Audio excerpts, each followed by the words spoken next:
ఒసేయ్ పెద్దికి ఈ పెద్దికి పాలల్లో ఫస్ట్ నైట్లో విషమిచ్చి చంపేశావు కదే, విషమిచ్చి చంపేశావు కదే. ఈ పెద్ది నీకు ఏం ద్రోహం చేశాడే, ఏం ద్రోహం చేశాడు?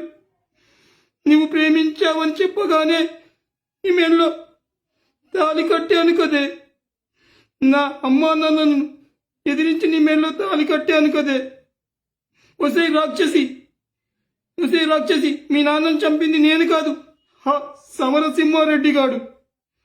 నీకు ఈ పెద్ది చచ్చిపోయేటప్పుడు జీవితాంతం నీకు శిక్ష వేస్తాడు. జీవితాంతం నీవు విధవగానే బతకాలి, విధవగా